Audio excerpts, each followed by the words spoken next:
Muy buenas noches de nuevo. Esta es la charla encaminada al proceso del manejo prehospitalario de las quemaduras.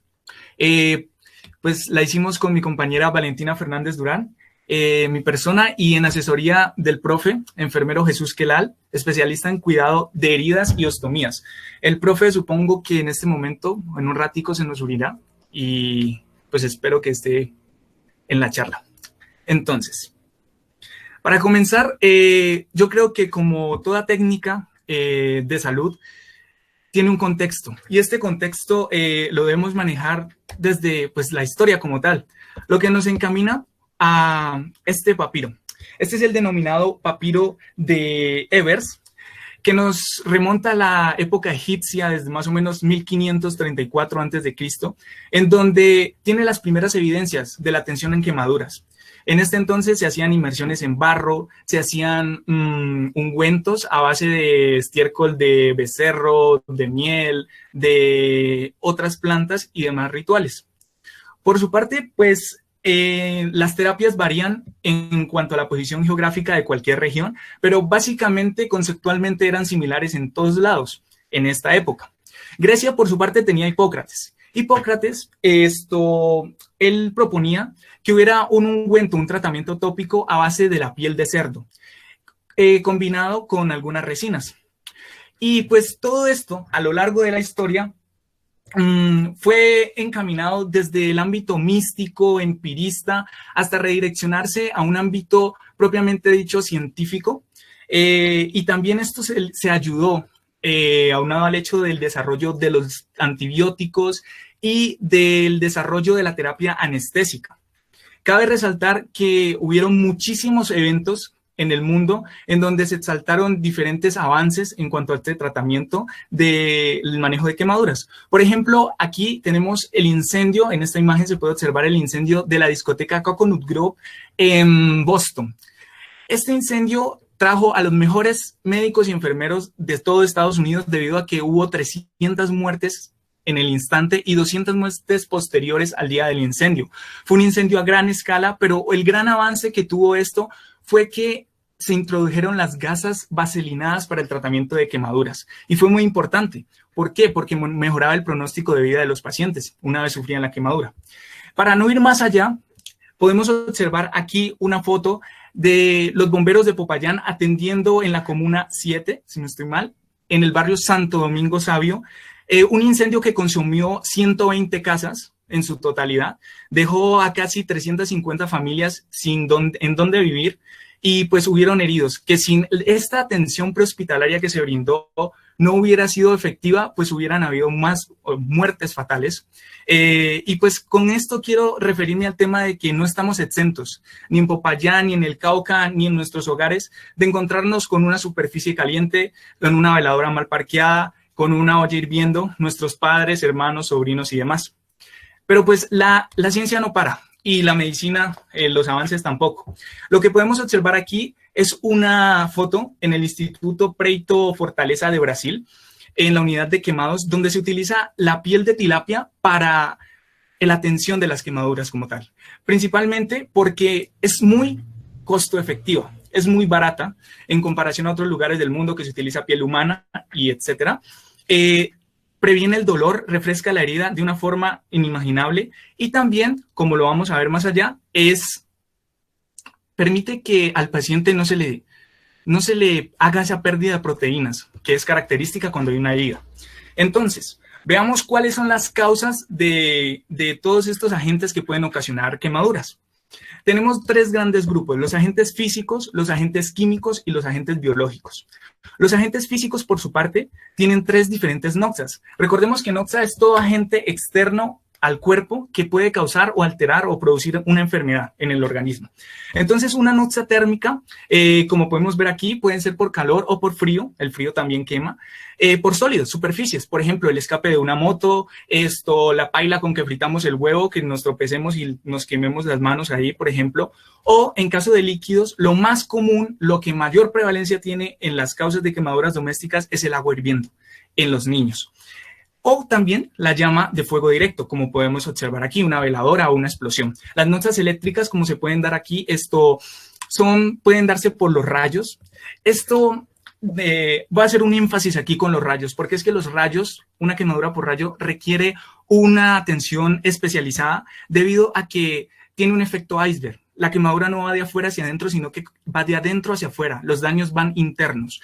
O fuentes de conducción, que pueden ser cualquier cable, cerca eléctrica, cualquier material que por X o Y motivo conduzca a electricidad. Las noxas radiantes, los rayos ultravioleta del sol, como podemos observar, o los rayos X, que en países altamente instrumentados pueden encontrarse en las plantas nucleares o en caso de una negligencia médica en un hospital. Por parte de los agentes químicos tenemos los gases y los agentes cáusticos. Los gases comprenden al metano, por ejemplo, que en los tiempos antiguos, pues este gas es altamente inflamable. Ahorita creo que en estos momentos también se utilizan en las fincas o en las zonas rurales donde no hay alcantarillado, las fosas o pozos sépticos para depositar las heces. Las heces generan metano, entonces es altamente inflamable y pueden darse ocasiones en que pueda estallar. Es un gran peligro. O el gas natural, que comúnmente se deja las boquillas abiertas o se apagan y pues esta fuga de gas a gran escala puede generar una gran explosión. Como lo podemos ver en este GIF, en donde el muchacho echó algo muy frío y los gases liberados hicieron todo un proceso físico para que explotara esto ahí. O los agentes cáusticos, por su parte, que tenemos al fósforo, que se utiliza comúnmente para el veneno de las ratas, ¿sí? O inclusive para la pirotecnia, para las cerillas y demás, a uso industrial. En cuanto al ácido nítrico, este ácido es utilizado, Colombia no es ajeno a esto, porque es utilizado para algunos fertilizantes e inclusive para fabricar explosivos. Como podemos observar en este GIF a nuestro amadísimo Brad Pitt en la película El Club de la Lucha, en donde le quema con ácido nítrico al protagonista su mano. En ese momento ellos estaban haciendo explosivos caseros.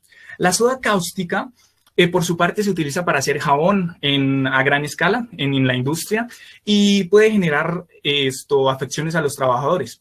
Por su parte, el ácido muriático es un ácido que se utiliza para limpieza, es un corrosivo, a la limpieza del hogar. Esta limpieza del hogar en estos tiempos pues se ha visto como bastante de moda o con prevalencia, ¿no? Porque pues estamos en tiempos de COVID. Y quiero hacer un énfasis aquí. ¿Por qué? Ya tenemos las quemaduras eléctricas, que son de alto o de un tratamiento especial. Las quemaduras químicas, que también son de un tratamiento especial. ¿Por qué? Porque no importa el tiempo que pase, si no se ha retirado, el agente cáustico que produce esta quemadura va a seguir quemando. Entonces, en estos tiempos de COVID, es muy importante tener en cuenta de que también nuestras vías aéreas se pueden quemar. ¿Quemar por qué? Por ejemplo, por el hipoclorito de sodio. La mayoría de las soluciones de hipoclorito de sodio generalmente están al 5%.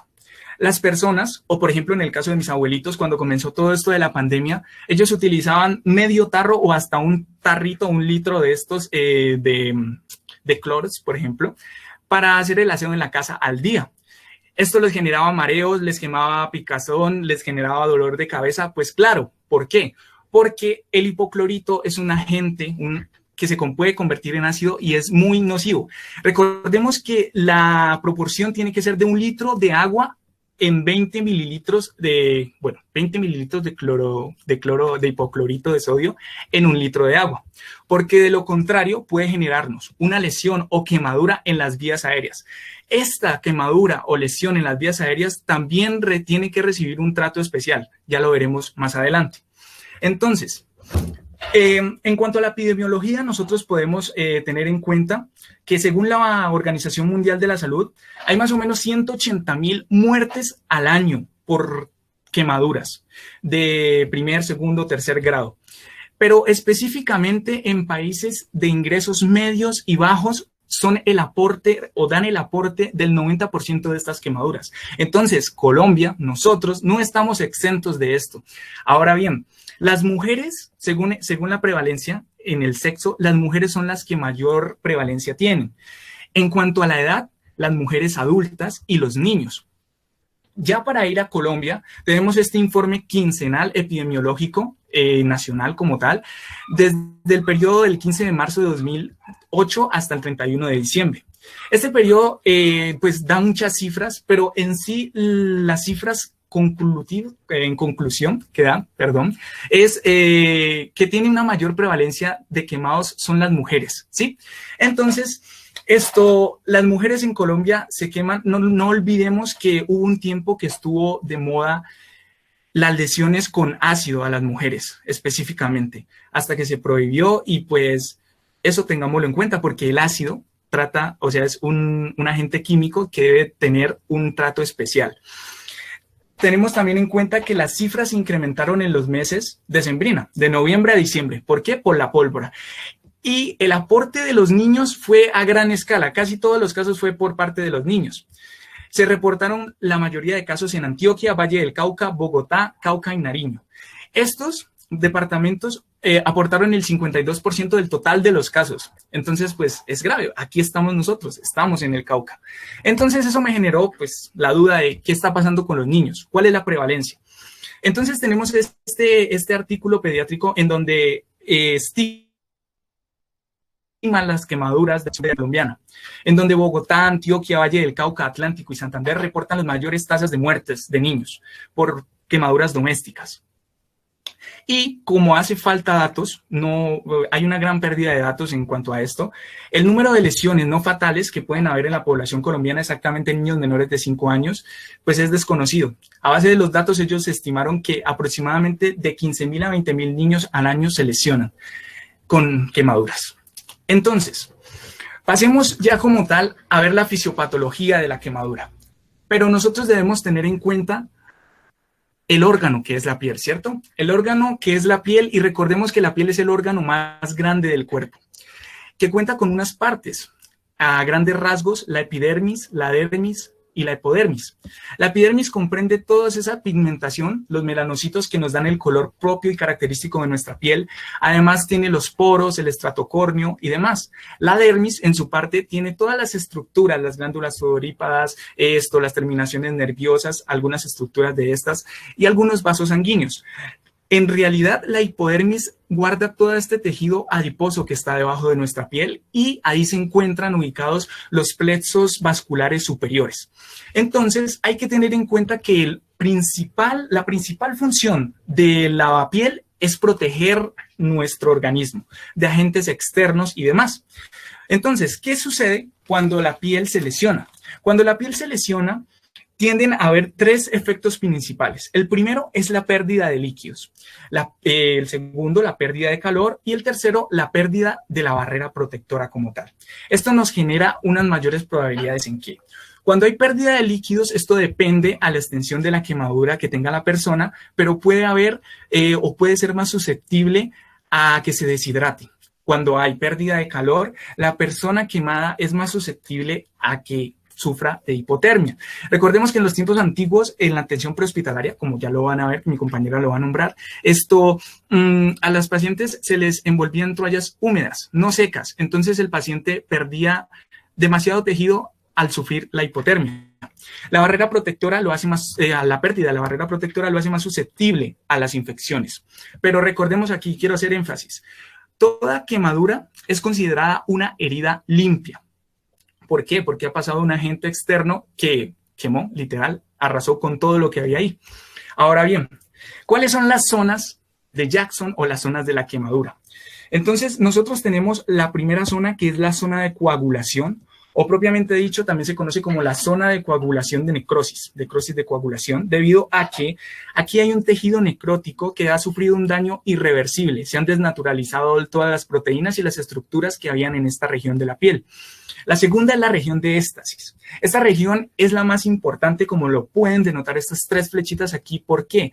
Porque este tejido es viable, lo que quiere decir que este tejido puede rescatarse, puede sobrevivir. Entonces, el tiempo de atención prehospitalaria es clave y la calidad de la atención para que este tejido no se pierda. Por tercero tenemos a la hiperemia, la zona de hiperemia, la cual se caracteriza por tener un aumento del flujo sanguíneo. Este aumento del flujo sanguíneo lo caracteriza el rubor o el enrojecimiento que tiene la piel por lo general. Y entonces en esta zona de hiperemia se genera una respuesta local a la lesión. Esta respuesta local a la lesión Es caracterizada porque segrega sustancias inflamatorias y vasoactivas tales como la histamina, la serotonina, las prostaglandinas, los tromboxanos e inclusive radicales libres que son dañinos para el organismo, que pues nos van a generar todas esas sensaciones de picor, dolor, inflamación o edema, y los conocidos flictemas, que son las bolitas que salen en la piel, o el exudado, dependiendo del grado de la quemadura. Es por esto que cabe recalcar aquí que los vasos sanguíneos, la unión de los vasos sanguíneos está garantizado por las proteínas. Específicamente las proteínas GABA se rompen cuando hay una quemadura y pues esto produce que el líquido que hay en los vasos sanguíneos salga hacia el espacio intersticial, hacia afuera, lo que quiere decir que hay una fuga de líquido al espacio intersticial y se denota como estas ampollitas o este edema. Dependiendo del grado de quemadura, pues habrá más signos.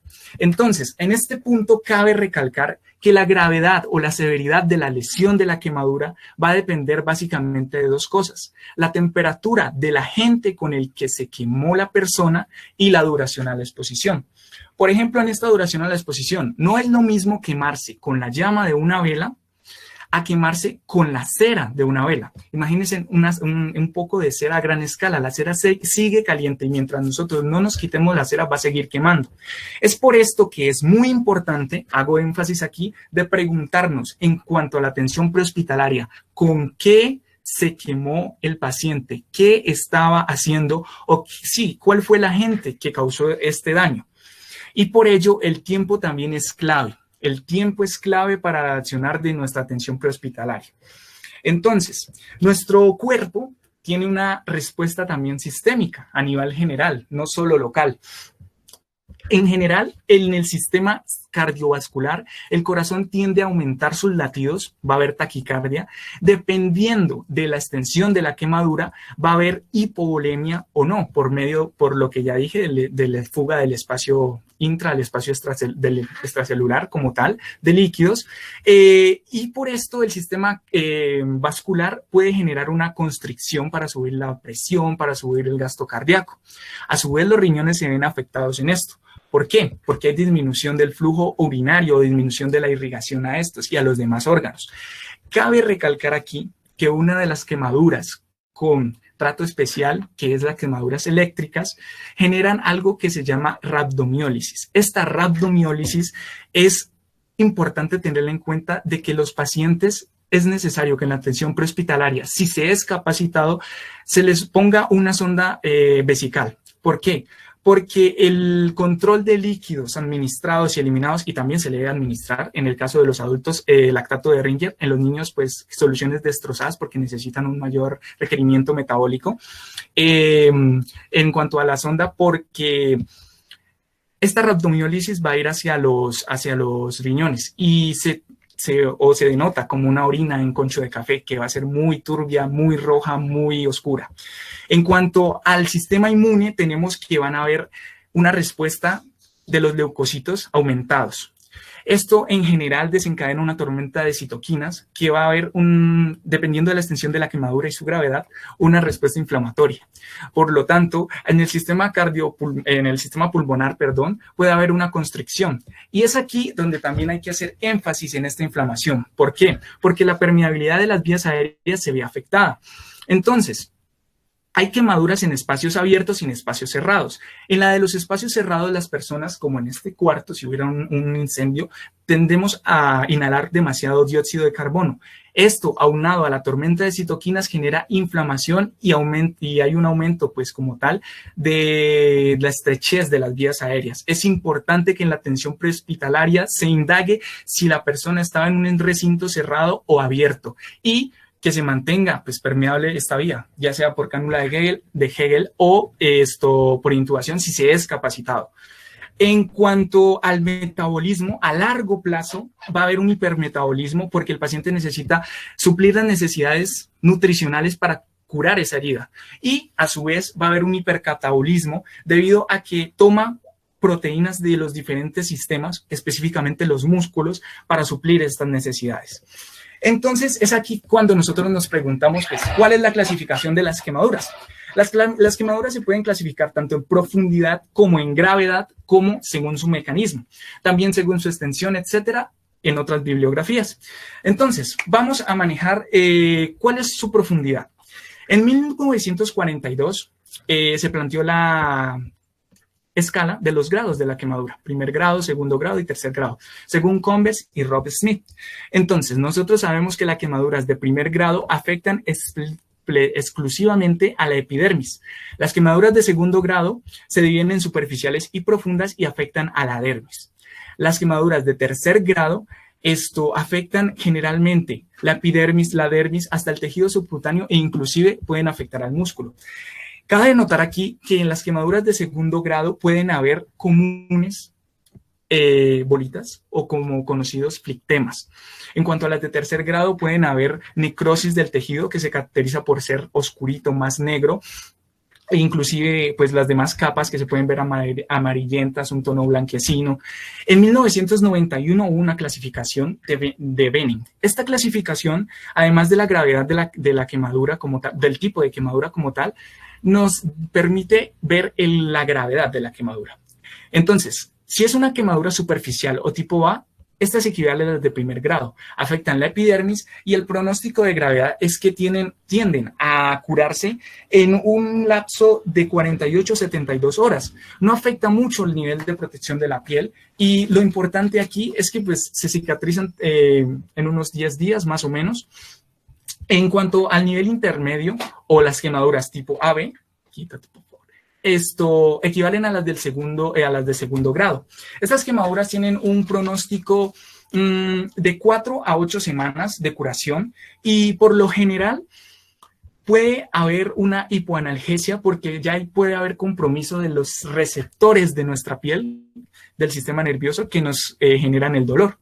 En cuanto a las quemaduras profundas o tipo B, son las equivalentes al tercer grado. Hay un compromiso de la hipodermis, del tejido subcutáneo graso, o del mismo tejido muscular en donde hay analgesia debido a que se han rostizado los receptores de nuestro dolor y pues el paciente por lo general estas quemaduras necesitan un tratamiento especializado de tercer nivel. Cabe recalcar aquí también, pues podemos denotar algunas quemaduras. Voy a pedir un favor, alguien que quiera decirme esta quemadura de la izquierda o de la derecha, qué quemaduras, de qué grado son o qué grado piensan, por favor. ¿Hay alguien ahí? Para mí la del lado derecho, la quemadura de hombro, sería de primer grado. Sí, señor. Exacto, Diego. Perfecto. Es por la exposición al sol, ¿no? Una insolación por rayos ultravioleta. Y en cuanto a la quemadura del grado izquierdo, esta quemadura, pues, como toda quemadura tiene su historia, es de un niño el cual su padre en España lo bañó con agua hirviendo. Es de segundo grado. Como podemos observar, hay una bastante hiperemia. Se pueden hasta observar los vasitos sanguíneos a comparación de la piel que no sufrió la afección. También podemos ver los denominados oflictemas o el edema en su rostro. En cuanto a estas quemaduras, ¿alguien más o don Diego quieren decir cuál es su grado? ¿Piensan? La quemadura del pie, pues por su característica de tener las flictenas, grado 2, ¿cierto? Y Exacto, sí. la del bebé también ahí yo la considero grado 2 porque también pues tiene flictenas y ya hay una parte del tejido de la dermis que está, digamos, como enrollado, que eso manifiesta que también es grado 2. Sí, señor, exacto. Es así, don Diego. Las flictenas son características de las quemaduras de grado 2, además de la hiperemia que hay por el aumento del flujo sanguíneo como tal. Como podemos observar en este baby, y pues como usted lo dijo, hay residuos incluso de la epidermis. Y a continuación tenemos quemaduras de grado 3. Estas quemaduras de grado 3 no fueron tomadas las fotografías al instante, pues porque, no sé, las personas cuando ven una quemadura de grado 3 supongo que ayudan más que a tomar fotos. Son ya a base de curación, han recibido tratamiento. Esta de la izquierda es una persona o es un guionista brasileño al cual se le explotó su celular en el bolsillo. Él manifiesta que un momento sintió una quemazón y después no sintió nada más hasta que se lo intentó sacar con las manos y pues se quemó los dedos. La quemadura es de grado 3, como podemos ver, tiene un fondo oscuro porque ha traspasado todas las capas de la piel. Esto, en la imagen de la derecha podemos observar en la mano, en su dorso, tejido necrosado, tejido amarillento que puede ser residuos o de la curación o puede ser residuos de tejido adiposito, del restos de la piel. Y podemos observar también pues las capas definidas de la piel como tal. Entonces, aquí cabe resaltar que nosotros para la atención prehospitalaria necesitamos saber cuál es el cálculo de la extensión, cómo calculamos la extensión, y por ello se plantea que generalmente dos reglas. Primero, la regla de los 9, que es la regla de Wallace, en donde pues se divide el cuerpo generalmente en 4, 5 regiones. La cabeza, que ocupa un 9%, son múltiplos de 9. El tronco, que ocupa un 18% en su parte anterior, 18% en su parte posterior. Los brazos o miembros superiores, un 18% cada uno. En porción anterior se dividen, ¿no? 9% para un brazo, porción anterior 4.5, porción posterior 4.5. Cada miembro inferior tiene un 9% y los genitales llevan un 1%. En cuanto a la regla del 9, regla pediátrica, hay que tener en cuenta que se puede manejar de forma similar, pero hay un factor de conversión. Este factor de conversión se maneja al número 10 se le resta la edad del niño. En este caso se le ha restado la edad del niño y lo que se le quitó fue 4.5 a los miembros inferiores. A los miembros inferiores se le resta este factor de conversión y esto se le suma a la cabeza. ¿Por qué? Porque los niños tienen un desarrollo pues están en desarrollo y su desarrollo tiende a que la cabeza sea un poquito más grande que el resto del cuerpo. Y la regla de oro, o para nosotros en atención prehospitalaria, la flash para hacerlo, es la regla de la palma de la mano. Ojo, es la palma de la mano desde la parte inferior de nuestra palma, hasta el último pulpejo del dedo. No es nuestra palma, es la palma del paciente, cabe aclarar aquí. Y esta palma vale un 1%. Entonces, es como la más rápida, la más práctica para la atención. Y pues cabe hacer la acotación de que puede que no sea tan exacta como la anterior, pero es la más rápida. Según su gravedad, las quemaduras se pueden clasificar en leves, moderadas y graves. Las leves pueden tener unas quemaduras de grado 2 menores al 15% de la superficie corporal total. En adultos y en niños, menos de un 10%. O también puede haber una quemadura de grado 3, que comprenda al menos del 2% de la superficie corporal total como tal. Las moderadas tenemos unas quemaduras de grado 2, que van del 15 al 25% de la superficie corporal total en adultos. En niños van de 5 al 20%. Y las quemaduras de grado 3 van de 2 al 10% de la superficie corporal total. En cuanto a las graves y las que hago énfasis aquí, se tienen que intervenir en una unidad de quemados o en un hospital de tercer nivel y necesitan mayor rapidez en la atención, son las quemaduras de grado 2 en mayor a 25% de la superficie corporal total en adultos y mayor en 20% en los niños. Las de grado 3 consideran graves si son mayor al 10% de la superficie corporal total. Y algunas quemaduras, como ya lo dije antes, nuevo énfasis, eléctricas, químicas, que afecten la vía aérea o algunas zonas especiales, como lo son la cara, el cuello, las axilas, los genitales. Estas se consideran automáticamente quemaduras graves. En cuanto a su mecanismo, puede ser un mecanismo térmico que nos va a medir o nos va a decir, por ejemplo, las quemaduras por agua hirviendo o líquidos hirviendo, que nos generan escaldaduras, o las quemaduras por contacto a superficie, como ya lo vimos antes, las quemaduras eléctricas. Estas quemaduras eléctricas se dividen en alta tensión o baja tensión. Las de alta tensión tienen un voltaje de mayor a 1000 voltios y las de baja tensión un voltaje menor a 1000 voltios. Cabe recalcar aquí que estas quemaduras pueden comprometer no solo la zona local, sino los sistemas y generarme, pues, no sé, una fibrilación ventricular o afección a otros sistemas, específicamente al sistema renal. Entonces hay que tener mucho cuidado especializado en estas quemaduras. Y en cuanto a las químicas, debido a que pues, el agente químico sigue actuando, bien sea una acidosis por una base, un ácido, o una alcalosis por un álcalis o un agente químico de estos. En cuanto a la radiación, esto puede ser por radiación ultravioleta, la exposición mucho al sol, por ejemplo. Entonces, en este momento de la presentación, quisiera saber si ustedes tienen preguntas, chicos, alguna duda, aclaración, queja, reclamo. Los escucho. Sebastián. Sí, señor. Yo siempre he tenido, bueno, siempre he tenido como la intención de tener un poquito más de conocimiento sobre las quemaduras eléctricas, pero las que son generadas por rayos, porque también son descargas eléctricas, ¿sí?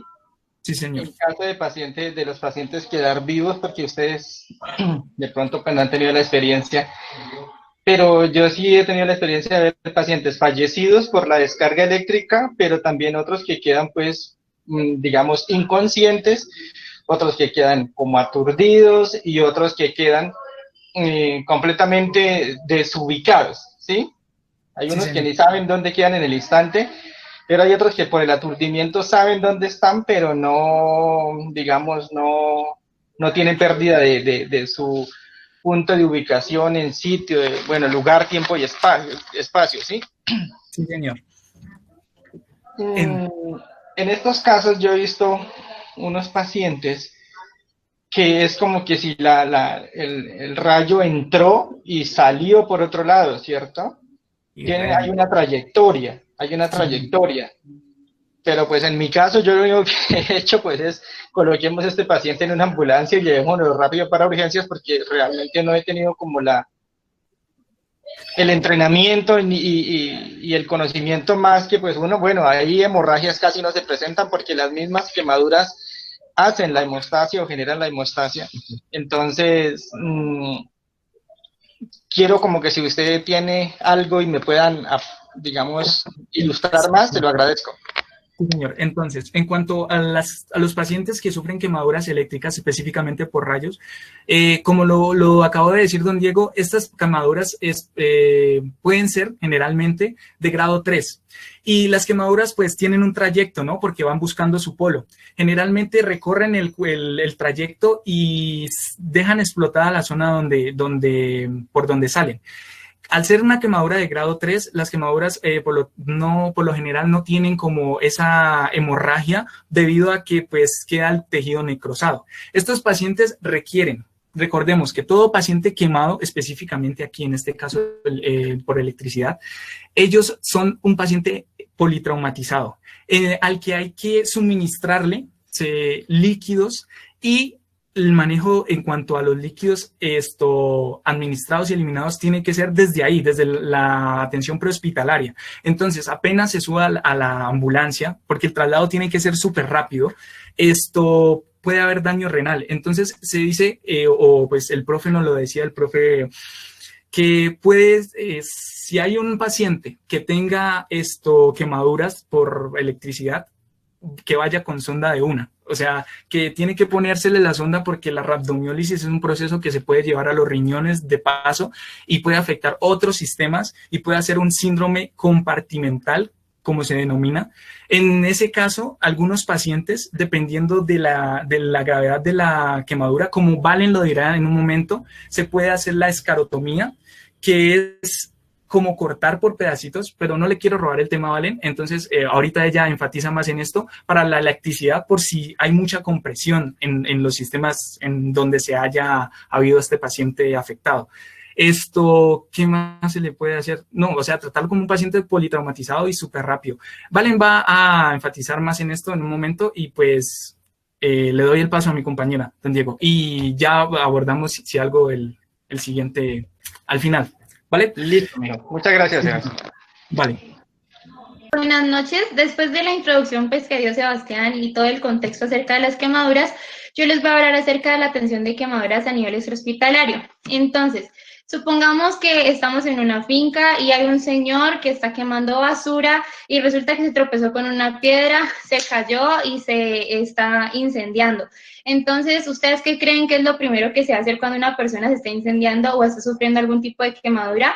Lo primero que hay que hacer es alejar a la persona del foco de incendio o la fuente de calor. Obviamente, antes nosotros debemos hacer un registro pues de la zona, mirar si podemos entrar, cómo está todo, para pues valorar también nuestra seguridad. Debemos tener en cuenta que cuando una persona se está incendiando, ella lo que va a hacer es que del desespero y de la angustia va a salir a correr de lado a lado. Con eso que se hace, se aumenta o se alimenta el fuego, porque le estamos dando oxígeno. Entonces las personas externas a este suceso lo que deben hacer es tomar una prenda de algodón, arrojarla sobre la persona como si la fueran a abrazar, tirarla al piso o a la superficie y hacer que esta persona empiece a rodar para que de esa forma se sofoque el fuego, es decir, se le acabe el oxígeno y podamos apagar las llamas. Es ideal también, si se puede o si la persona pues puede hacerlo en el momento, cubrirse con las manos el rostro para evitar que la expansión del calor me afecte la cara. Ahora yo les quiero preguntar si ustedes consideran que cuando una persona se está incendiando es necesario utilizar los extintores. ¿Alguien me puede responder, por favor?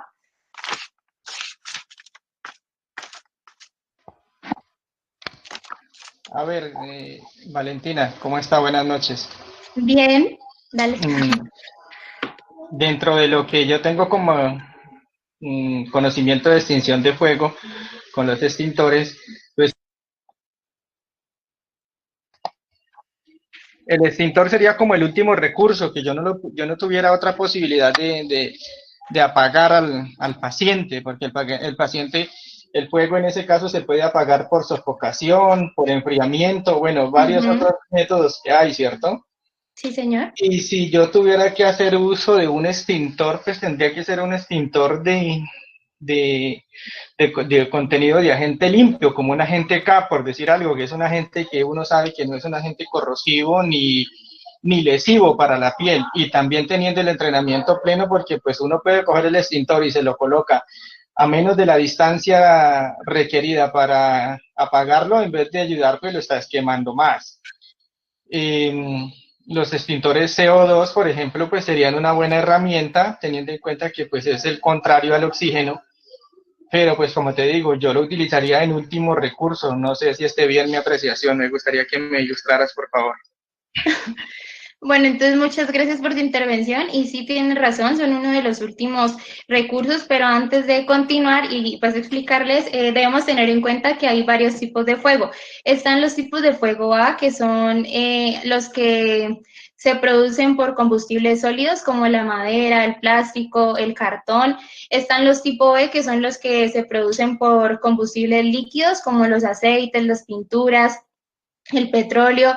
Están los tipos C que se producen por gases, como el gas propano, y los tipo D por metales como por ejemplo el sodio o el aluminio en polvo. Entonces también hay unos tipos de extintores. Están los extintores de agua que se utilizan para fuego tipo A, los extintores de polvo, extintores CO2 que son para tipo A, B y C, y los extintores de fuegos especiales que son para quemaduras con metales. Entonces, en el caso de los extintores con agua, pues o sea, se pueden utilizar una persona, pero toca tener precaución, como lo decía Diego, y además de ello hay que tener en cuenta el entorno, porque si estamos en una zona eléctrica, pues vamos a generar una electrofusión. En cuanto a los extintores de polvo, esos están compuestos o conformados por químicos, son polvos secos, entonces muchas veces resultan tóxicos para las personas. Estos se deben utilizar en superficies inanimadas, ya que ellos generan toxicidad, ya sea por contacto o por inhalación. Lo otro son los extintores de CO2.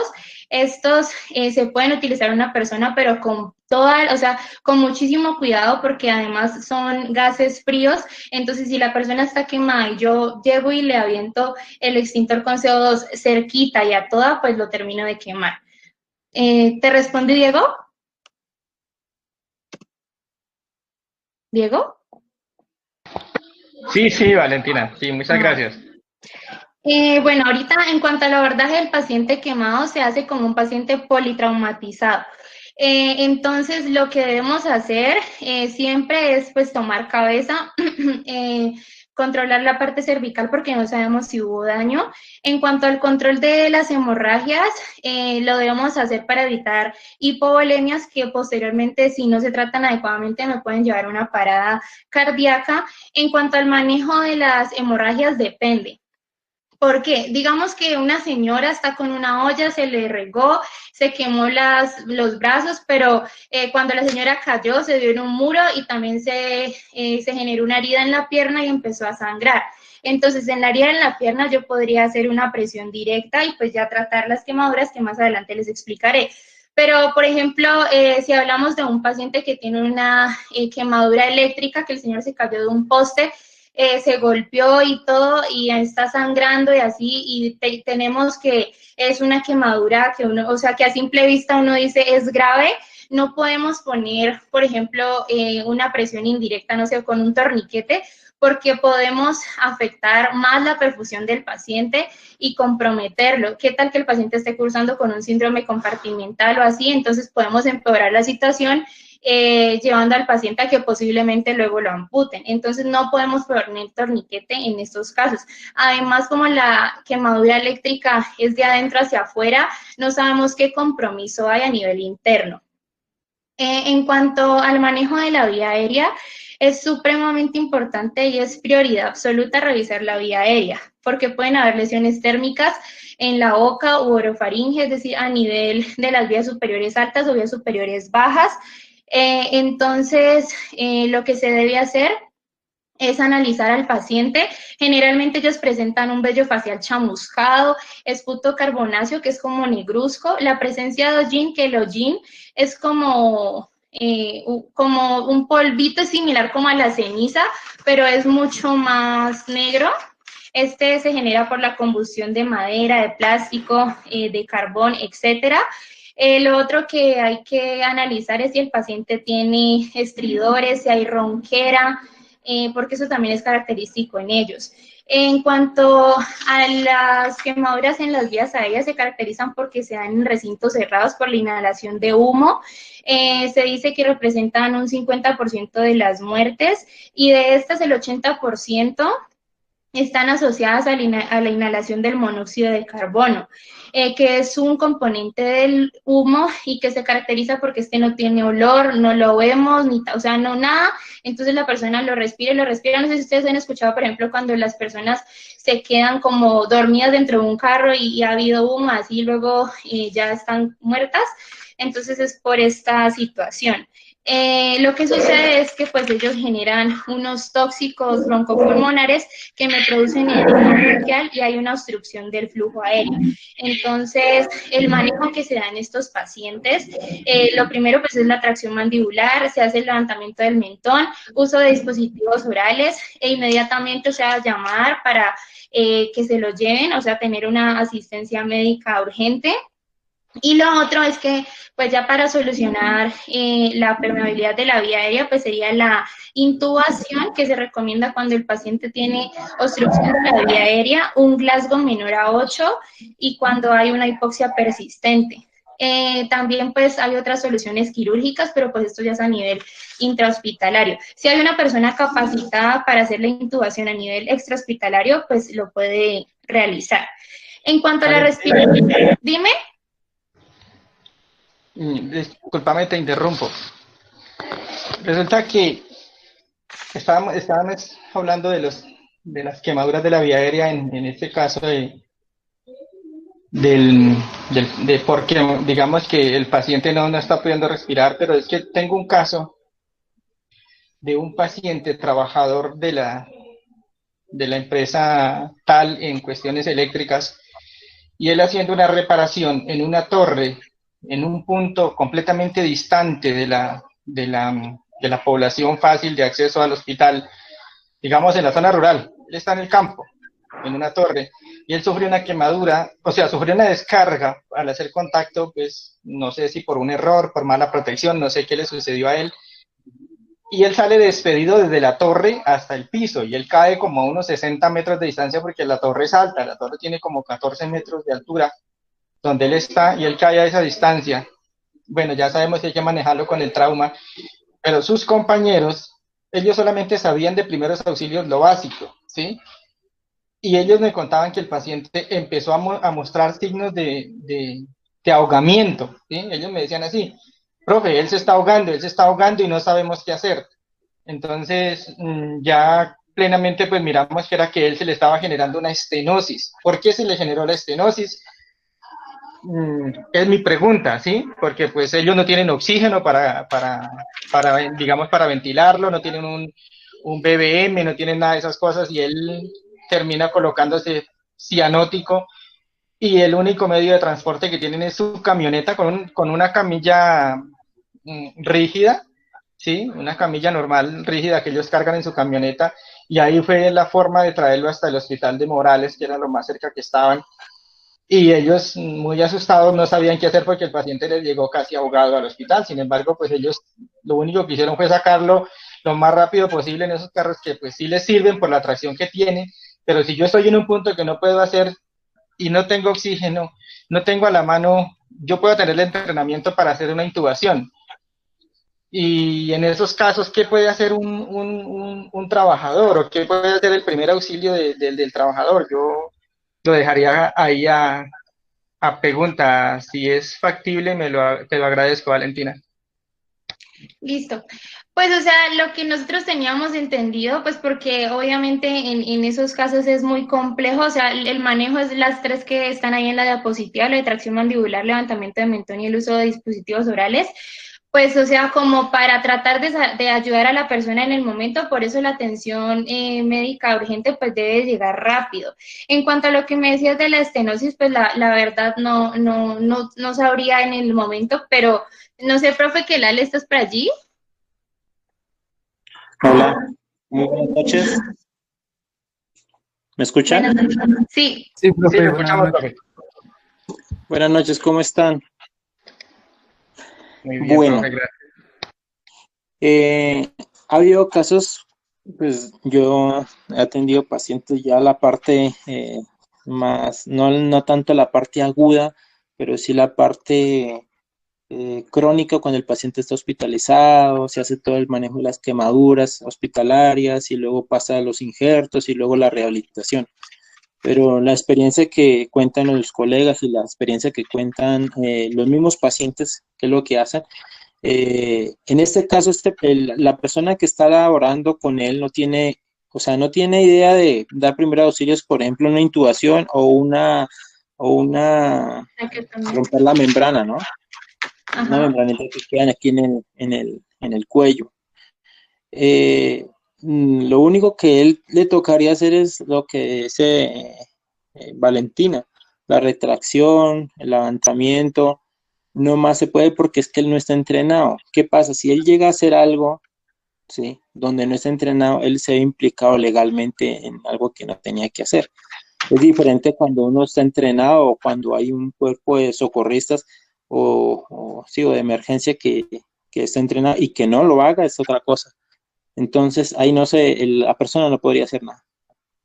La verdad es, tristemente es eso, porque legalmente no puede hacer cosas que no está capacitado. Y lo que es intubar tiene que ser, ustedes saben que tiene que hacer alguien muy entrenado, porque ha habido muchos casos pues que, primero, hay estenosis y la estenosis es por un edema de la membrana, de la mucosa, de las vías respiratorias aéreas. Entonces, al cerrarse eso, no hay poder, ni siquiera cuando los pacientes llegan al hospital y han tenido quemaduras a ese nivel, no ha sido muchas veces posible intubarlo, estando en urgencias. Entonces toca hacer lo que algunos conocen, pues, el rompimiento de la membrana o una traqueostomía, pero tampoco lo pueden hacer a nivel hospitalario, a excepto que la persona que está entrenada. Eso es. Muchas gracias, profe. Excelente, muchas gracias. Vale. Bueno, entonces continuando, luego continuaríamos ya con la respiración y la ventilación. Entonces aquí debemos determinar la frecuencia respiratoria, mirar la profundidad, mirar cómo está haciendo el manejo del tórax en el paciente y debemos, algo importante, explorar las quemaduras circunferenciales. ¿A qué se refiere con esto? Son las quemaduras que me afectan lado y lado de la extremidad o de una parte del cuerpo. Por ejemplo, me quemé, digamos, el tórax, pero también me quemé la espalda. O no sé, por ejemplo, la pantorrilla por detrás y también la canilla por delante, ¿sí? O sea, están por lado y lado. Entonces, en el caso acá de la respiración, pues sí son lesiones a nivel del cuello, a nivel del tronco, muchas veces son susceptibles pues a afectar la respiración. En cuanto al estado circulatorio y cardíaco, hay 3 parámetros para analizar, que son la presión arterial, la frecuencia cardíaca y la valoración de la piel no quemada. Es importante en estos pacientes revisar los pulsos, hacer el llenado capilar, revisar si hay signos de cianosis, si la persona está fría, mirar la perfusión, todo esto en todas las extremidades, porque si no llegamos a sentir, por ejemplo, los pulsos distales o algo así, quiere decir que ya hay un compromiso de la extremidad y a la persona tienen que llevársela rápidamente. En cuanto a la administración bueno, hay que tener en cuenta que no es raro si un paciente tiene la presión arterial o la frecuencia cardíaca elevada. Por ejemplo, la frecuencia cardíaca puede estar entre 100 y 120 latidos por minuto. Pero esto es normal porque obviamente el organismo va a responder a la situación de estrés, entonces se van a liberar sustancias que me van a alterar todos estos signos. En cuanto a la administración de líquidos, se debe tener en cuenta lo de la extensión la extensión que explicó Sebastián, lo de la superficie corporal total. Ya que, digamos, en los adultos se administran líquidos cuando esta es mayor, por ejemplo, al 20% o en los niños mayor al 10%. En los adultos se utiliza lactato de Ringer y en los niños destrozados. También es importante realizar la valoración mental, entonces hay que mirar la discapacidad, déficit y deformidad. Generalmente los pacientes que han sufrido quemaduras o lesiones térmicas, muchas veces no presentan, por ejemplo, así que una alteración mental o así, pero siempre hay que tener en cuenta que hay posibilidades de que esa lesión sea asociada, por ejemplo, que la persona haya estado con consumo de sustancias psicoactivas, alcohol, o ya, por ejemplo, si es una descarga eléctrica, pues, o sea, hay un agotamiento, entonces generalmente la persona puede quedar, como mencionaba hace rato Diego, aturdida o puede incluso perder, pues, la conciencia. También es importante analizar si hay signos de hipoxia o si son lesiones por inhalación de humo, como lo expliqué anteriormente, y también hay que indagar si puede que son quemaduras intencionadas, que le arrojaron el agua, que el papá bañó al niño con agua hervida, que le tiraron ácido, etcétera. Entonces, esto lo hacemos con la escala de Glasgow, que valora 3 parámetros que ya conocemos, que es la parte ocular, verbal y motora. En cuanto a la exposición, lo que debemos hacer es encontrar o fomentar pues un control ambiental para el paciente, ya que él ha perdido su capacidad térmica, entonces debemos retirar los contaminantes que prolonguen la lesión. ¿A qué se refiere con esto? La persona se quemó, entonces debemos retirar la ropa que esté cerca al área de la lesión. Entonces lo debemos hacer con unas tijeras, obviamente con todo el cuidado del mundo. ¿Por qué se hace esto? Porque la prenda puede que todavía contenga el calor, entonces hace que la lesión se prolongue pues en daño, en profundidad y todo lo que mencionaba Sebastián anteriormente. Es importante que si la ropa está pegada a la quemadura, por favor, no se puede retirar, no se puede quitar. Es como cuando, no sé, uno se raspa, tiene una caracha, o sea, uno no se va a quitar la caracha porque le va a doler.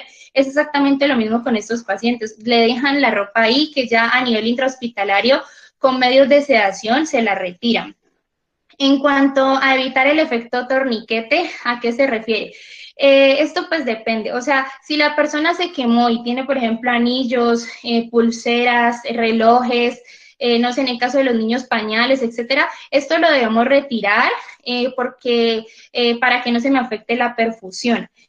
Pero, por ejemplo, si tenemos que hay un paciente quemado y resulta que se le hicieron unas flictenas o unas ampollas súper grandes y todo, y resulta que el paciente tiene riesgo de síndrome compartimental, que es cuando de tanta presión se me está afectando los músculos, los nervios, ya no hay flujo sanguíneo y esta persona tiene riesgo de amputación.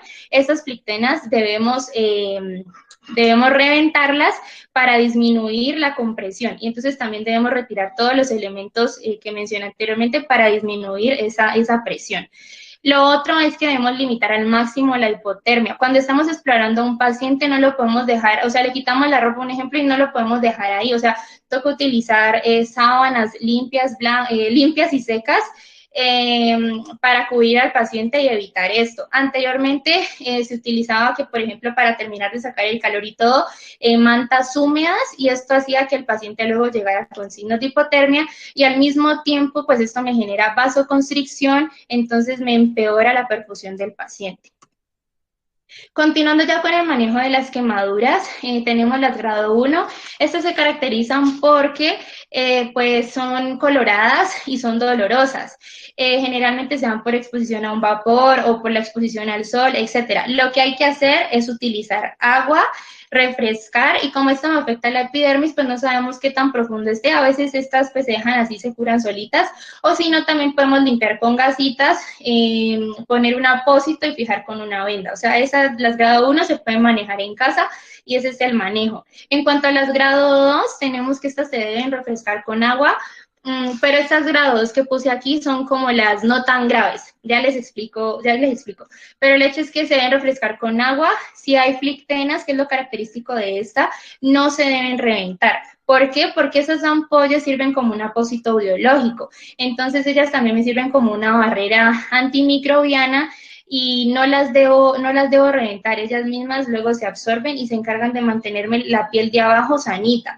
Entonces lo que debo hacer es limpiar con gasas estériles, poner gasas impregnadas con vaselina o sulfadiazina y poner apósitos y vendajes. Los vendajes no pueden ser compresivos, no pueden ser vendajes apretadísimos, no, o sea, tienen que ser sueltos, tranquilos, porque debemos es preocuparnos por la perfusión de esa parte.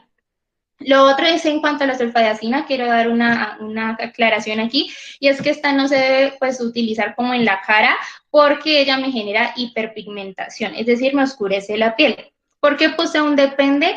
Porque a veces las quemaduras grado 2, cuando no son tan graves, se pueden manejar en casa, pero por ejemplo, si yo tengo un paciente, me encontré un paciente que tiene quemaduras grado 2 en el 80% de su superficie corporal total, pues obviamente esa persona no se va a ir a la casa y a tener este manejo, es inmediatamente se va a nivel intrahospitalario y va a recibir la atención pues indicada ya. Entonces, en sí, el manejo de las quemaduras depende desde la localización, depende de la extensión del cuerpo y de la profundidad a la que esté.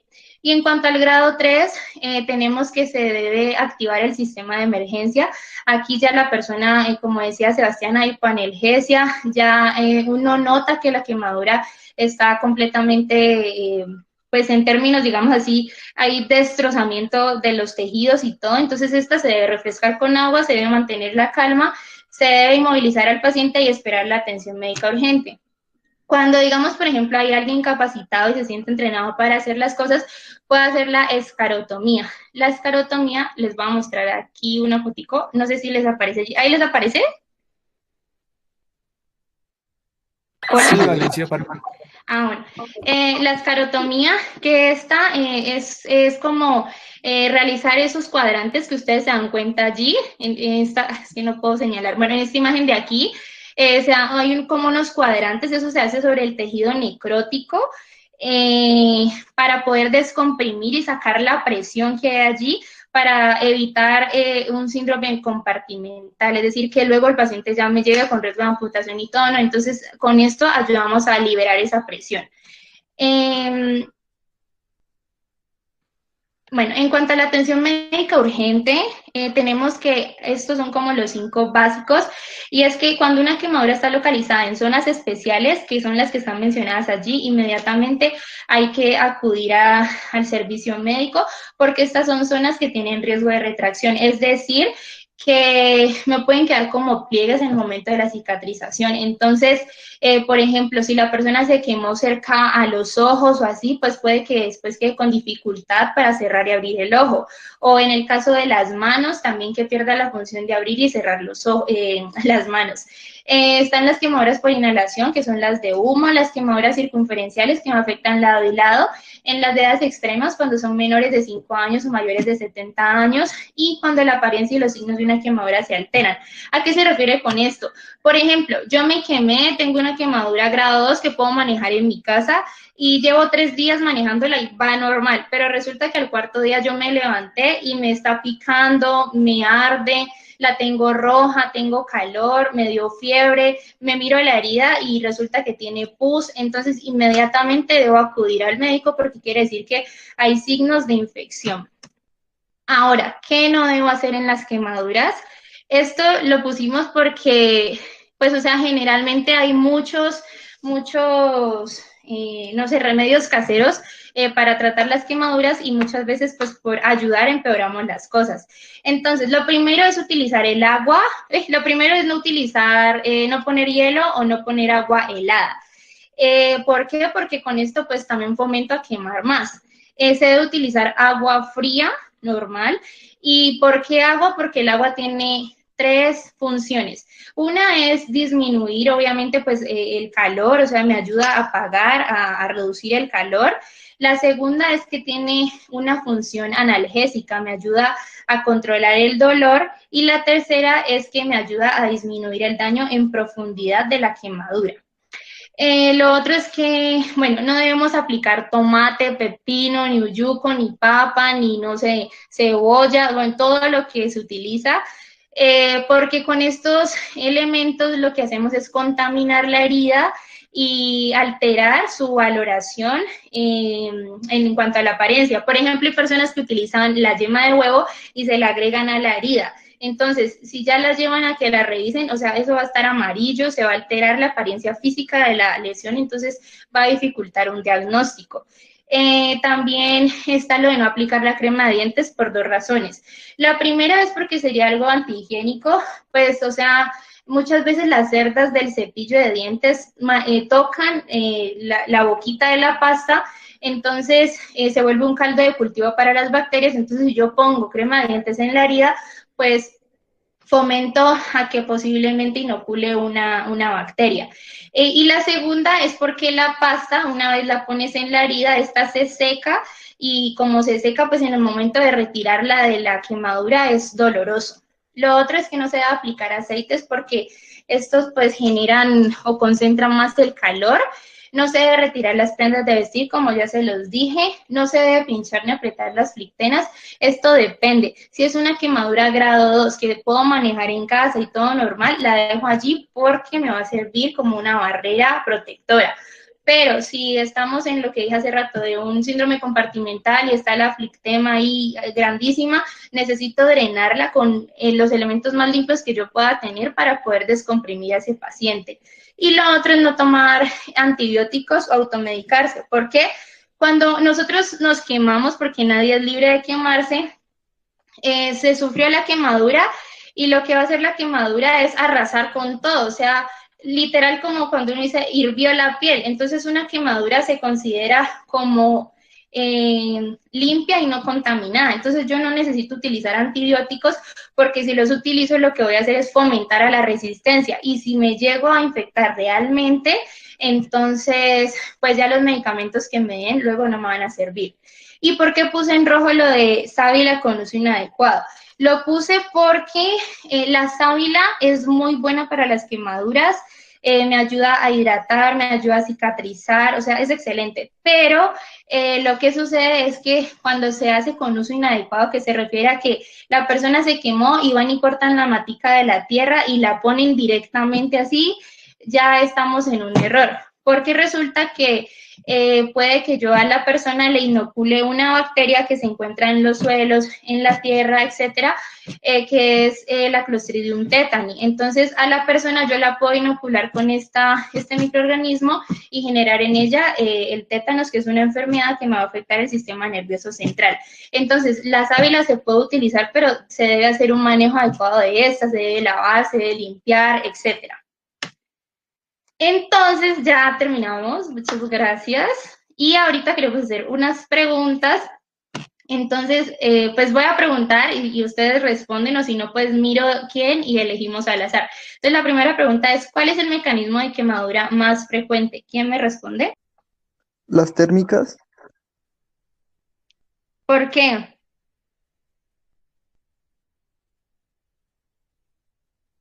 pues porque la mayoría pues, de personas cocinamos, entonces cuando se nos cae una olla hirviendo, pues tenemos más probabilidades de quemarnos.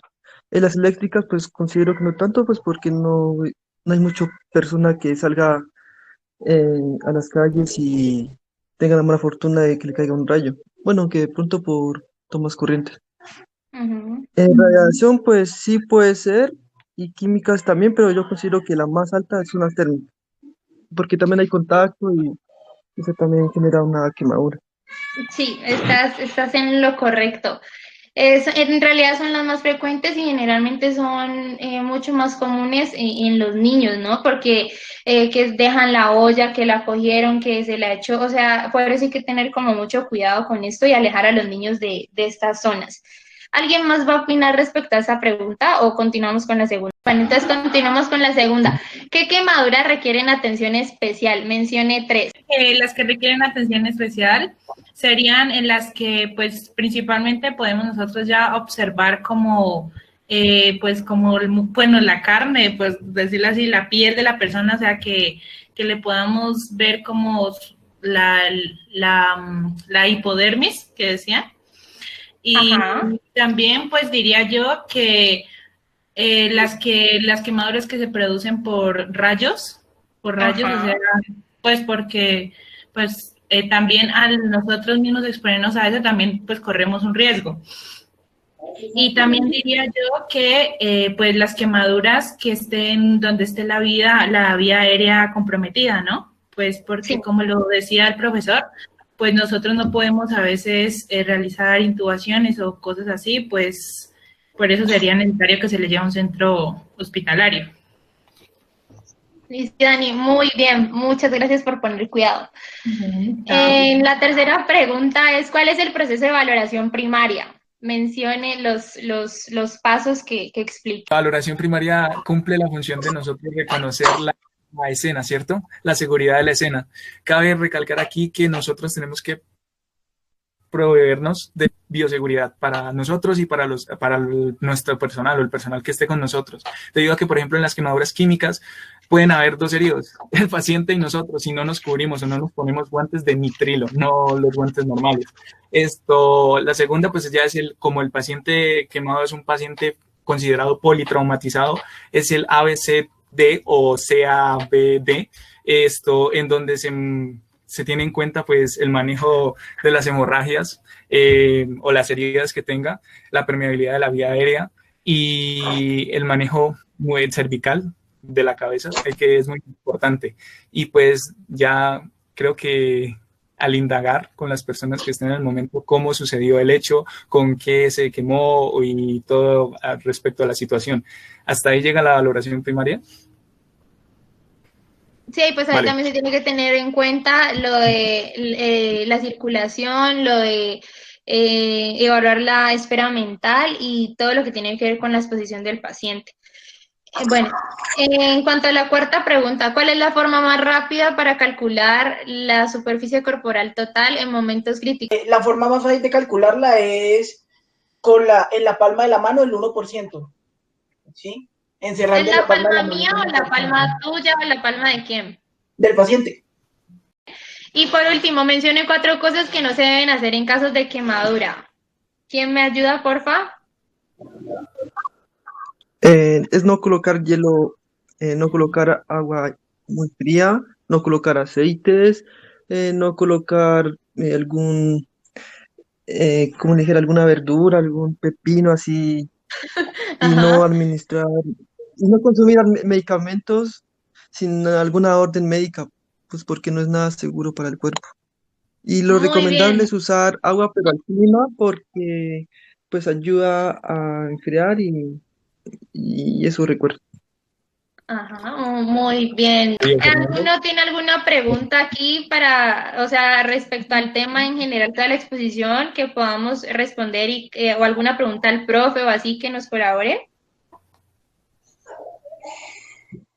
Yo tengo una pregunta.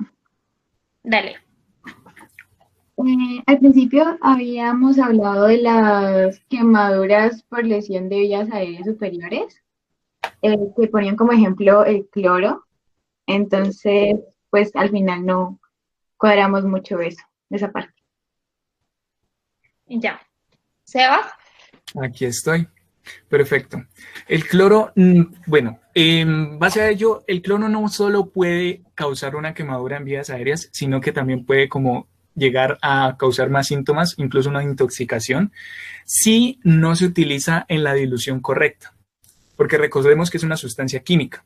La dilución correcta estaba ahí, la quemadura puede ser por medio del mecanismo inflamatorio de nuestro cuerpo, se irrita la vía aérea.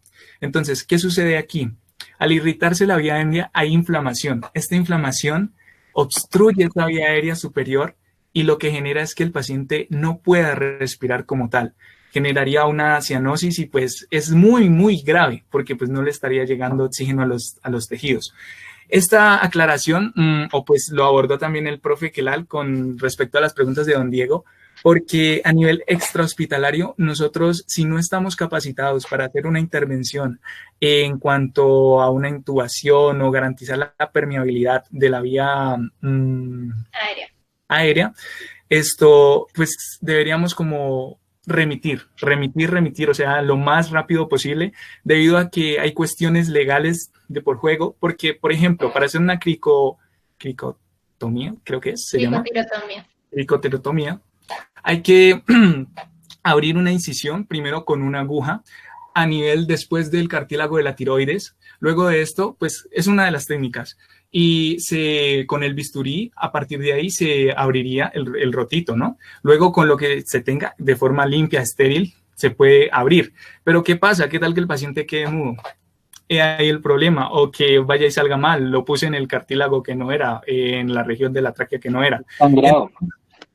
Un sangrado. Exacto. Genera más edema y se ahoga paciente. Entonces, lo más recomendable es como que, por favor, activar el sistema de emergencia, garantizar el traslado de este paciente a una unidad de un nivel más alto, de donde se pueda atender mejor. No sé si eso con respecto al cloro o a las quemaduras. Sí, o sea, en cuanto a las quemaduras como de vías aéreas, o sea, lo que sucede es que sea de vías aéreas o superiores o inferiores, va a haber pues presencia de edema, eritema, puede haber ulceraciones y, o sea, todo eso me va a llevar a la obstrucción de la vía aérea. Entonces, pues, lo que podemos hacer son las tres cosas que mencionamos, ya las otras pues son a nivel intrahospitalario. Otra pregunta respecto a lo mismo. La irritación que ustedes estaban nombrando ahorita puede causarse con el tiempo. O sea, digamos, el ejemplo que estabas poniendo de los abuelitos, que limpiaban con mucho cloro.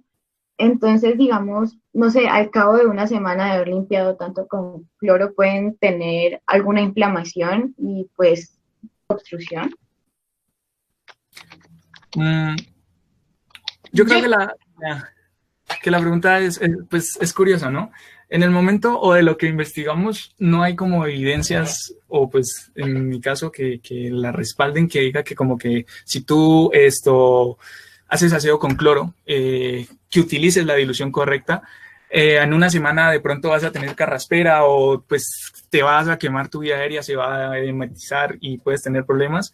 No exactamente, pero yo creo que sí a largo plazo pues es un químico y puede tener repercusiones. No sé si el profe que Valen... ¿Nos puede complementar el profe? Bueno, lo que pasa es que ahorita como estamos en época de pandemia sí ha habido algunas alteraciones a nivel de la vía aérea superior y se comportaría como, son irritación de la mucosa, ¿no? ¿Cómo se comporta o cómo sería una quemadura por inhalación? Muchas veces exageran el uso de las hipocloritos, otro que los mezclan con otros residuos, convirtiéndolos en irritantes o irritantes o tiene otro nombre. Bueno, pero el caso es que ellos lo que hacen es inflamar la mucosa o hacer broncoespasmo, o los que son asmáticos, pues los vuelven más asmáticos, ¿sí? En ese caso hay que tener mucho cuidado con este producto clorado. Nos hemos dado cuenta también que hay una dilución que muestra Sebastián, hipoclorito de sodio al 5% es la presentación que llega a Colombia, el cloros, el patojito, el hipoclorito, y se diluye 1 litro de agua a 20 cc cloro de hipoclorito, pero por ejemplo cuando son de baños, ¿sí?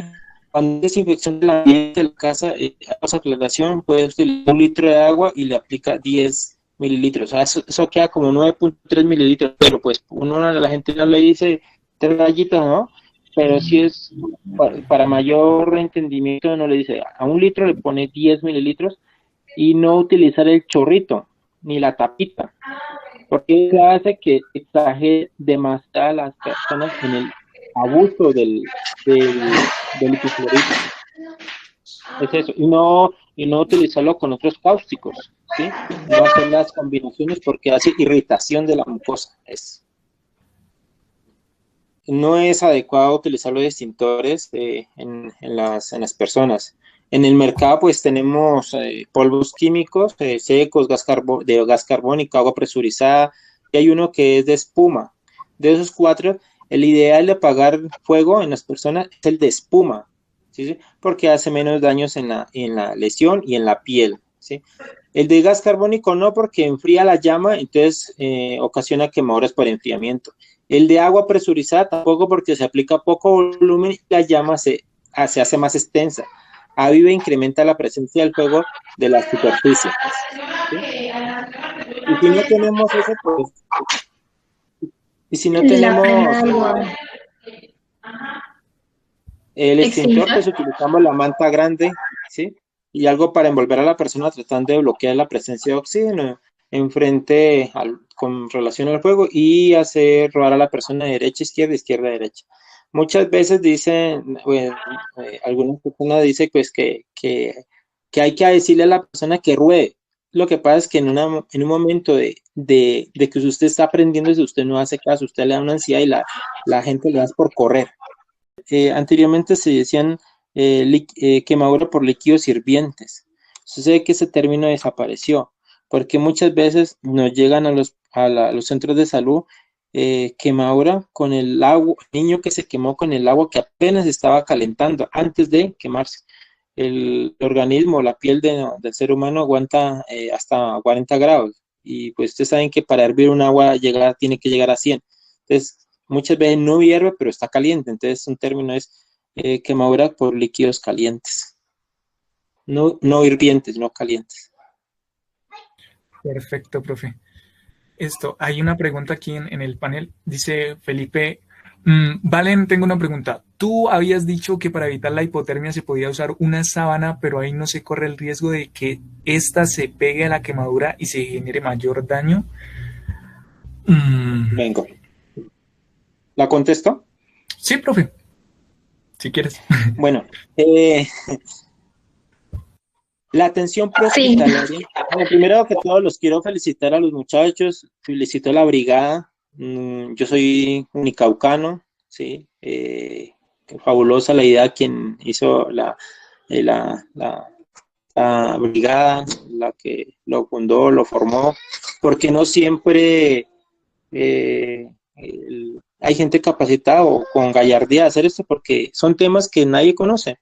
En el caso de los quemados a nivel prehospitalario, hay mucha gente que desconoce eso, y muchas veces el error y las complicaciones que se tienen cuando los pacientes se recuperan, las complicaciones es la mala atención prehospitalaria, ¿sí?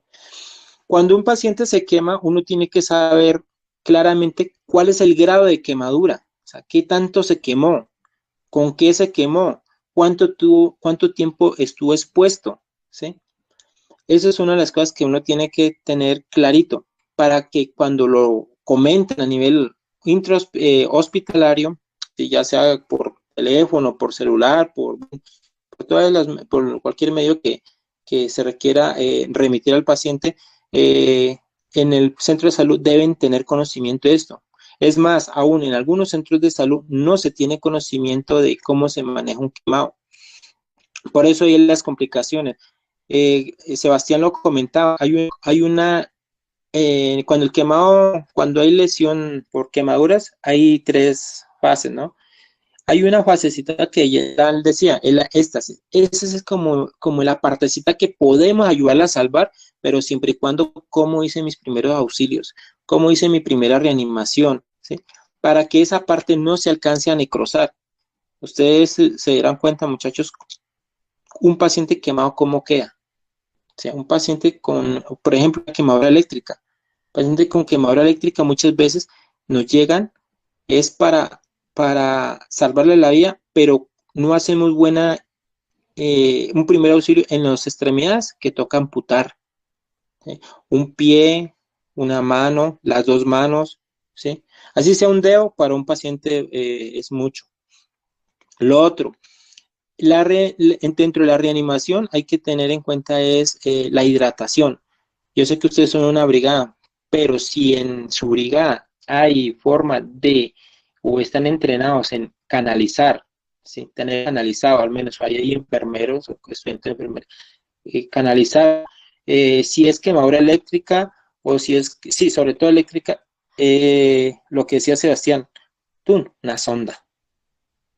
Y si la cara quedó con hollín o si hubo una quemadura en llamas y cuarto cerrado, tratar de buscar vía aérea, o sea, permeabilizar vía aérea. ¿Sí? Eso es lo más importante porque muchas veces el paciente llega con la quemadura de cejas, la cara tiznada y el paciente llega consciente y él no quiere que lo intuben. Así no quiera, toca intubarlo porque de ahí a unos minutos esa vía aérea se cierra y no hay poder humano que la puedan abrir. Ya toca hacer la otra intervención que comentaba. ¿Qué les iba a comentar? Lo otro es con relación a las flictenas. Entonces, si una persona en la casa se quema un dedo, ¿sí? Y se hacen flictenas, quemadura de segundo grado. ¿Qué se puede hacer? Se puede drenar, pero la capita de piel que queda ahí volando no se quita. Eso sirve como apósito biológico. Si usted lo quita, hay riesgo que se infecte el paciente, o sea, complicamos y que haya más dolor. Entonces, lo que hace uno es drenar, cubrir con algo seco, o hay unos apósitos ahora espectaculares, los cubre, que al 5º hasta el 8º día usted retira eso, ya otra vez tiene piel. Pero hablo de la quemadura grado 2 superficial. Si son quemaduras más grandes y se hacen las flictenas por una extremidad, quemadura eléctrica o quemadura por gasolina, y está quemado y se hacen flictenas grandes y usted ve que se está apretando la pierna, toca drenarlas, pero no se quita piel. Eso lo hacen en la parte hospitalaria bajo sedación. Si está prendiendo, si está algo caliente, un plástico, una ropa que esté ardiendo, eso sí hay que retirarlo, como sea. Toca retirarlo. ¿Por qué? Porque entre más tiempo hay mayor resistencia y hay mayor profundidad de la lesión. Hay que retirarlo. Lo que está demasiado pegado no se quita, ¿sí? ¿Qué es lo que hay que hacer? Enfriarlo para evitar la profundidad de la quemadura. Cuando enfriamos la lesión, no enfriamos es el paciente, ojo con eso. Porque lo que menos queremos es desarrollar hipotermias. Cuando desarrollamos hipotermia, ¿qué sucede en el cuerpo? Todos los vasitos se empiezan a cerrar, a cerrar. Y la zona de éstasis que le hablaba Sebastián es la que queremos que sea permeable. Entonces, si cerramos todo y la zona de éstasis la acabamos de cerrar, pues 100% se va a necrosar eso. Se necrosar, se va a dañar el tejido, toca luego quitarlo con cirugía. Pero la idea es, si el paciente se quema, digamos, una extremidad o las dos extremidades, agua a las dos extremidades, cuando ya lo han apagado, ahora sí, envolverlo en sábanas limpias, secas. Anteriormente los primeros auxilios cogían y lo lavaban y lo envolvían en sábanas mojadas. Y lo que pasa es que hacía hipotermia. Llegaba el paciente, claro, lo salvaban, pero lo salvaban con el riesgo de la éstasis perdida. El tejido más comprometido, más dañado. Eso es, muchachos. Digamos, en cuanto a lo que yo he tenido de entrenamiento en esta parte, a nosotros nos recomiendan plenamente que en la prehospitalaria no utilicemos agua en el paciente, ¿sí? ¿Por qué? Pues porque si el paciente al utilizar agua lo mojamos, se le moja su ropa y usted sabe que la quemadura, dependiendo del porcentaje corporal quemado, pues el agua no se le va a colocar en unas goteras o en una jeringa por encima, sino que se le aplicaría una buena cantidad de agua. Y eso nos llevaría a nosotros al paciente a entrarlo a hipotermia. Y la hipotermia, recuerden que es uno de los componentes de la tríada de muerte. Por esa razón, a nosotros no nos recomiendan, si estamos a una distancia muy grande, utilizar el agua. Obviamente, pues, es un mecanismo que ayuda muchísimo porque eso nos calma al paciente, porque eso alivia el dolor, refresca, digamos así. Entonces, no sé pues yo qué hago ahí, porque pues si mi paciente está con mucho dolor y tiene un porcentaje muy alto de corporal quemado, ¿qué hago? Yo entiendo, y es así, mire, si el paciente está quemado, toca por regla general, para salvar los tejidos, toca enfriarlo, porque está caliente, el paciente pues se va a perjudicar más y va a haber más. Toca enfriarlo. ¿Cómo? Con agua. ¿Qué es lo que hacían antes? Mira, y yo me acuerdo porque yo en algún curso, hace un rato estuve en un curso de la Cruz Roja, que decían, listo, hay que lavarlo, mojarlo, como se uno con goteros, con agua, con manguera, y el paciente lo llevaban con las ropas mojadas. Con las ropas mojadas y larga distancia, el paciente si le da hipotermia. Por eso dice enfriar la lesión, y llevarlo a las limpias y cubrirlo con cobijas, lo que más se pueda. O sea, primero enfriarlo, porque si no sigue quemando. O sea, si no te llega el paciente, ¿sí? Te llega el paciente con la ropa quemada, con algo que estaba ahí calentando y nadie murió, llega más profundidad. Sí, señor. Es que hacían antes eso, o sea, llegan y bañaban al paciente y si iba todo, pues ahí con frío, llegaba al hospital y mojado. No, se moja la lesión, se enfría y como sea, se busca una sábana limpia y se envuelve cobijas para que volverlo a abrigar. Listo, profe. Muchas gracias. Sí, señor. Hola, ¿me escuchan? Sí. Sí, te escuchamos. Yo tengo una pregunta. En caso de las quemaduras que son con ácidos, ¿cuál sería como el manejo inicial que nosotros podríamos darle? Es decir, ¿qué puedo echarle o qué hacerle? ¿La contesta Valentina? Pues según lo que nosotros leímos, cuando son quemaduras pues por químicos o así, lo que se hacía era lavar con agua de 20 a 30 minutos, seguido. Por ejemplo, si son lesiones a nivel de los ojos, así, lavar durante 60 minutos. Pues eso fue como lo que leímos, ¿no, profe? Con agua, o sea, agua y agua. Sí, cuando son sustancias químicas, lo ideal es lavarlo más o menos 30 minutos, mientras llega a la ¿cómo se llama? Al centro hospitalario. Porque recuerdan cuando se quemaban, hubo violencia de género en Bogotá con las muchachas que las aplican ácidos y lo que hace la gente es cubrirse. O sea, nadie les enseñó que no hay que lavarse con abundante agua lo más que se pueda, ¿sí? Porque es lo único que tenemos a la mano, ¿sí? Hay unos reactivos que uno puede aplicar, pero pues mientras se buscan los reactivos se va a comprometer más la piel. No es lavarla. Si es polvos químicos, ¿sí?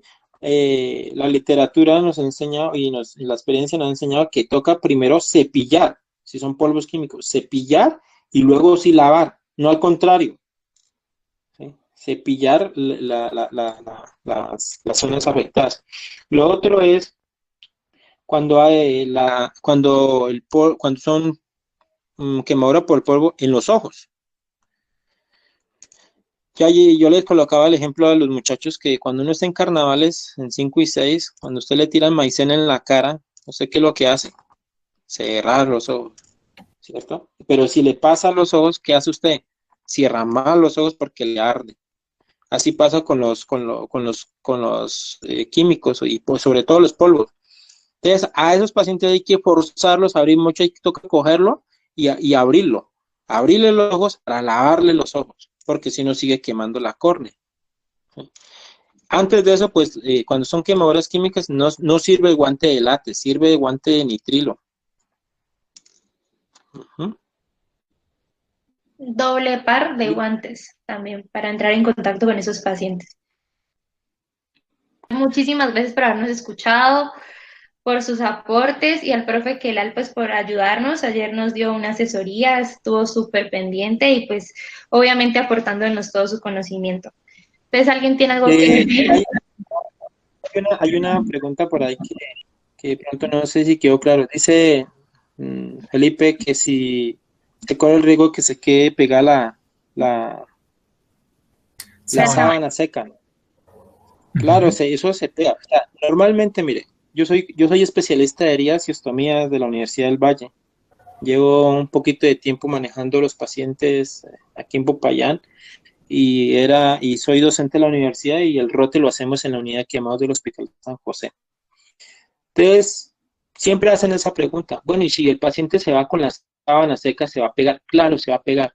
Pero yo prefiero que se pegue la superficie, que la vamos a recuperar, a que se siga consumiendo. Es más, cuando llega al hospital, lo que hacen es, tienen que sedarlo para volver a retirar todo y llevarlo a cirugía, ¿sí? ¿Cómo se debe cubrir una sábana? ¿Cómo se debe cubrir una herida? Hay una cantidad de apósitos, pero como les digo, estamos en primeros auxilios. Afuera no está escrito tampoco. Algunas personas cuando tienen a la mano sulfadiacina de plata, se aplica sulfadiacina de plata, excepto en cara, ¿sí? O si no hay más, toca vaselina para que no se peguen más los apósitos, ¿sí? La vaselina, pero muchas veces esa vaselina hay que saber cómo se manipula. La vaselina que venden en las tiendas no viene estéril, ¿sí?